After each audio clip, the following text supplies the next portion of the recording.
Selamat malam, kali ini saya akan mewawancarai orang yang beragama Buddha mengenai kerukunan.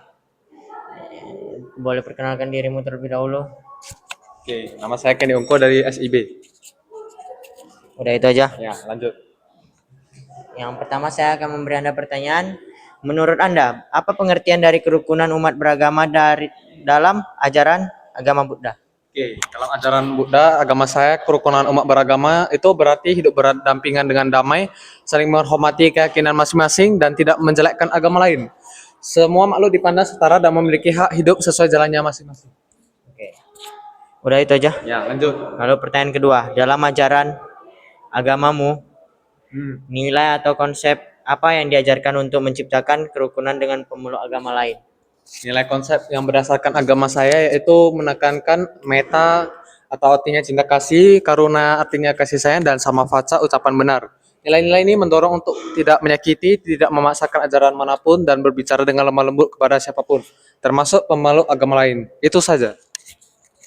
Lalu pertanyaan yang ketiga, bisakah Anda memberi contoh tindakan nyata yang menunjukkan kerukunan umat beragama dari perspektif agama Buddha Anda? Oke, ini menurut saya pribadi atau berdasarkan pengalaman saya yang ikut berpartisipasi dalam kegiatan lintas sosial agama itu saya mengikuti kegiatan donor darah, kerja bakti bersama, dan menghadiri undangan perayaan keagamaan lain sebagai bentuk penghormatan dan toleransi.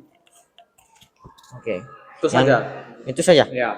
Yuk, lanjut. Yang keempat, menurut Anda apa manfaat membina kerukunan umat beragama bagi kehidupan masyarakat? Menurut saya menerapkan ajaran agama Buddha dengan cara tidak menghina agama lain, terutama di dalam game MOBA analog, tidak boleh bercakap kotor, apalagi membawa agama lain atau ras manapun, serta tidak memaksa keyakinan, serta menjaga sikap dan ucapan agar tidak menyinggung perasaan orang lain, apalagi mencakap kotor. Saya juga berusaha membantu siapapun tanpa memandang agama lain atau agama manapun. Sekian dan terima kasih. Selamat malam, kali ini saya akan mewawancarai orang yang beragama Islam mengenai apa itu arti kerukunan. Yang pertama itu, perkenalkan terlebih dahulu. Oke, perkenalkan nama saya Rezal Fandi dan saya adalah pemeluk agama Islam. Pertanyaan pertama, apa pengertian kerukunan dalam agamamu? Oke, kerukunan dalam agama saya. Kerukunan itu adalah perdamaian. Nah, perdamaian itu apa sih? Perdamaian itu tidak adanya perkelahian atau pertikaian atau bahkan sengketa gitu loh antar umat beragama. Jadi kita tuh bisa hidup berdampingan, tidak adanya perkelahian gitu, permusuhan gitu ya. Jadi ya benar-benar kita bisa merangkul satu sama lain lah. Contohnya di microskill ini ya. Di satu kelas itu ada 5 agama loh. Bayangin, kami itu dipaksa berteman dengan 5 agama dan saling tolong menolong. Nah, disitulah kami harus menerapkan konsep yang dibilang Vincent ini, yaitu kerukunan antar umat beragama di lingkungan kampus seperti itu. Ya, Sudah itu aja. uh, mungkin saya mau tambahin sedikit ya di dunia luar lah ya. Tadi kan saya singgung di dunia kampus. Nah, ada juga di dunia luar seperti saya sering bertemu dengan para biksu gitu kan atau bante lah ya dalam konteks pemimpin agama Buddha. Jadi saya juga harus sopan kepada beliau ya walaupun dia bukan pemimpin agama saya, tapi tetap aja saya harus menghargai dia sebagai seorang pemimpin gitu loh. Bukan musuh atau juga apa ya?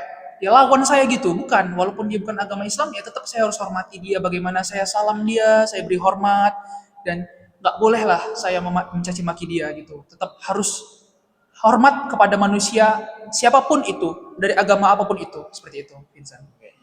Pertanyaan kedua, Ya. apa tujuan kerukunan menurut agama Islam?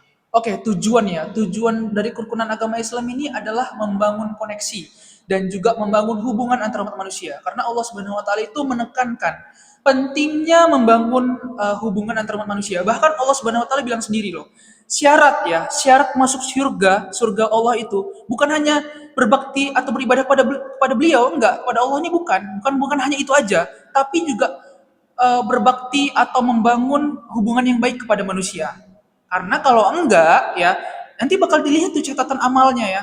Hubungan antar sama Allah gimana? Baik enggak? Oke, baik, dicentang, boleh masuk surga. Tapi sabar dulu, dilihat hubungannya antar manusia, oh sering berkelahi, sering berantem, sering memicu pertikaian. Wah, ya itu dia pertimbangan dulu gitu kan. Pada akhirnya bisa saja dia masuk neraka gitu. Maka dari itu tujuannya yaitu tadi kita membangun hubungan yang baik sesama umat manusia ya. Jadi kita nggak memandang agama di sini, kita memandang umat manusia. Bahkan kepada hewan juga harus dibangun hubungan yang baik. Contoh dekatnya ya kepada peliharaan kita seperti kucing ya, anjing dan lain sebagainya itu harus membangun hubungan yang baik.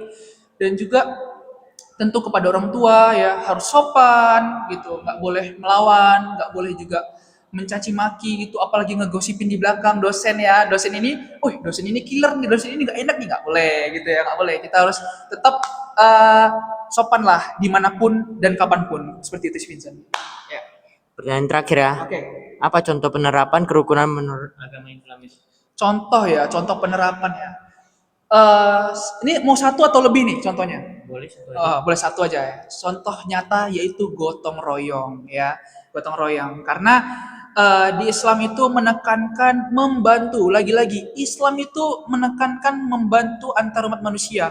Ya, di sini yang perlu kita garis bawahi adalah antar umat manusia ya, bukan sesama agama Islam aja, tapi antar umat manusia dan nggak membeda-bedakan agama gitu. Contoh nyata nih ya, saya pernah melihat ya seseorang umat agama Kristiani ya itu menjadi pilot nih dari agama Kristiani dan mengantarkan umat Islam berangkat ibadah haji. Wah, masya Allah ya. Dia umat Kristen nih, tapi dia mengantarkan umat Islam beribadah haji gitu loh ke Mekah sana. Wah, keren gak sih gitu kan? Keren banget karena ya tadi dia punya inisiatif dan mau gitu. Dia bisa aja pilih atau cancel. Oh enggak, aku nggak mau ngantar umat Islam gitu. Aku mau ngantar umat Kristiani aja. Aku mau ngantar umat lain aja. Nggak mau Islam ke Mekah. Tapi karena dia emang punya kesucian hati, kebaikan hati, pada akhirnya dia mau mengantar umat Islam ini beribadah langsung ke pusatnya yaitu di Mekah sana. Wah, masya Allah sih. Emang benar-benar itu tadi bisa menjalin kerukunan ya, dan itulah salah satu contoh nyata dari yang saya tahu. Seperti itu sih Vincent. Oke, demikian wawancara ini. Makasih Reza. Iya, sama-sama. Selamat malam. Kali ini saya akan mewawancarai agama Katolik, di mana ini mengenai kerukunan. Sebelumnya perkenalkan dirimu terlebih dahulu. Nama saya Carlois dari kelas SIB sore. Agama saya Katolik. Lalu saya akan memberi Anda 5 pertanyaan ya. Menurut Anda, apa pengertian dari kerukunan umat beragama dalam ajaran Kristen Katolik?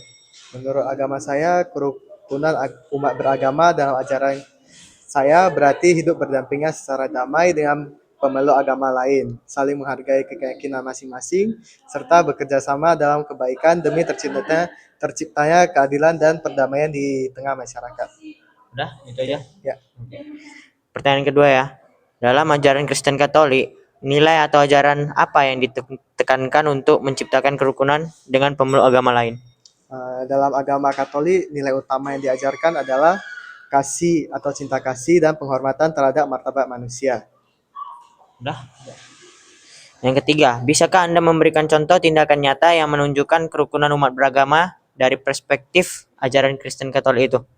Nah, contohnya ketika umat Katolik ikut serta dalam kegiatan sosial lintas agama seperti gotong royong, donor darah, atau aksi kemanusiaan bersama umat Muslim, Hindu, atau agama lainnya, tanpa memandang perbedaan keyakinan. Oke.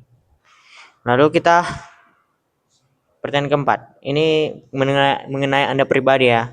Apa saja manfaat membina kerukunan umat beragama bagi kehidupan masyarakat menurut pandangan Katolik? Manfaatnya antara lain terciptanya perdamaian, toleransi, dan keamanan sosial.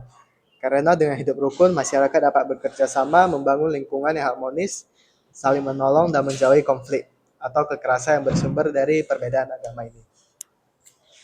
Selanjutnya pertanyaan kelima.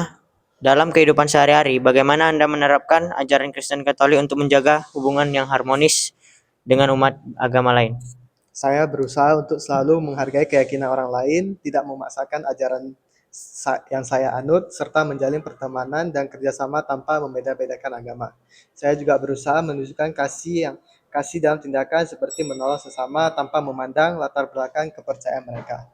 Demikian wawancara tersebut. Di sini saya akan mewawancarai umat beragama yang dimana dia menganut agama Konghucu. Di sini saya akan memberikan Anda beberapa pertanyaan ya. Yang pertama itu, apa makna dan tujuan hidup menurut agama Konghucu itu? Menurut saya sebagai umat yang beragama Konghucu, tujuan dan makna hidup beragama adalah untuk mencapai kesempurnaan moral dan hidup harmonis. Seperti prinsip di kami Tien yang artinya langit, dengan menerapkan nilai-nilai kasih sayang, keadilan dan etika ataupun kesopanan. Jadi kami lebih menjunjung tinggi arti dari etika dan kesopanan itu sendiri dalam bermasyarakat.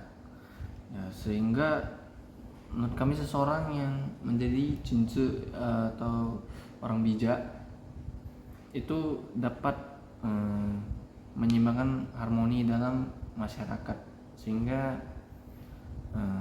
kita sebagai umat yang beragama menjadi lebih berguna bagi sesama. Di sini saya akan memberikan Anda pertanyaan kedua ya. Bagaimana sih contoh-contoh orang umat beragama Konghucu itu? Mungkin yang dimaksudkan itu contoh manusia yang beragama. Iya.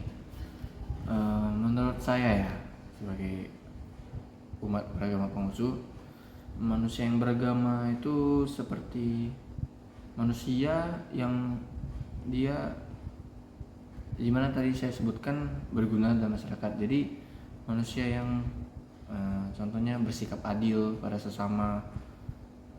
Contoh kecilnya seperti tidak pilih kasih dalam pertemanan ataupun hubungan lainnya, sehingga dapat menyeimbangkan harmoni dalam bersosialisasi. Juga contoh lainnya seperti manusia yang saling memberi kasih sayang kepada sesama, seperti orang yang hidupnya berada memberi sedekah gitu kepada orang yang membutuhkan, ataupun yang sedang terkena musibah ataupun bencana, begitu. Oke, sudah? Oke, terima kasih.